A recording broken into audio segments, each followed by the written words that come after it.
YCP హయాంలో చీకటి రాజ్యాన్ని చూసామని మంత్రి నారా లోకేష్ విమర్శించారు. కళ్యాణదుర్గంలో కనకదాసు విగ్రహాన్ని ఆవిష్కరించిన లోకేష్ వైసీపీ పాలనపై మండిపడ్డారు. బీసీలు మాట్లాడితే దాడులు చేశారని ఆగ్రహం వ్యక్తం చేశారు. అందుకే బీసీల్లో తిరుగుబాటు వచ్చి తమను అధికారంలోకి తీసుకొచ్చారని చెప్పారు.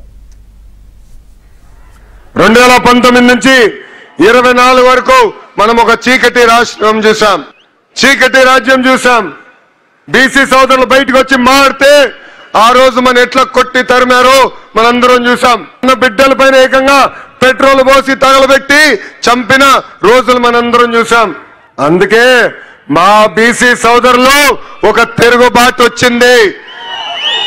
తెలుగుదేశం, జనసేన, భారతీయ జనతా పార్టీని ఎప్పుడు లేని విధంగా 94% సీట్లలో గెలిపించి మమ్మల్ని మీరు ఆశీర్వదించారు. 2019 నుంచి 24 వరకు మనం ఒక చీకటి రాష్ట్రం చూసాం, చీకటి రాజ్యం చూసాం. బీసీ సోదరులు బయటకు వచ్చి మాడితే ఆ రోజు మన ఎట్లా కొట్టి తరిమారో మనందరం చూసాం. మన బిడ్డల పైన ఏకంగా పెట్రోల్ పోసి తగలబెట్టి చంపిన రోజులు మనందరం చూసాం. అందుకే మా బీసీ సోదరులు ఒక తిరుగుబాటు వచ్చింది.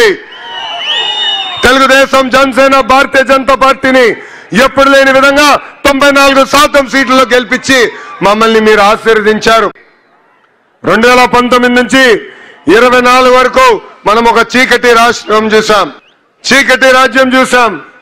బీసీ సోదరులు బయటకు వచ్చి మాడితే ఆ రోజు మన ఎట్లా కొట్టి తరిమారో మనందరం చూసాం. మన బిడ్డల పైన ఏకంగా పెట్రోల్ పోసి తగలబెట్టి చంపిన రోజులు మనందరం చూసాం. అందుకే మా బీసీ సోదరులు ఒక తిరుగుబాటు వచ్చింది. తెలుగుదేశం, జనసేన, భారతీయ జనతా పార్టీని ఎప్పుడు లేని విధంగా 94% సీట్లలో గెలిపించి మమ్మల్ని మీరు ఆశీర్వదించారు.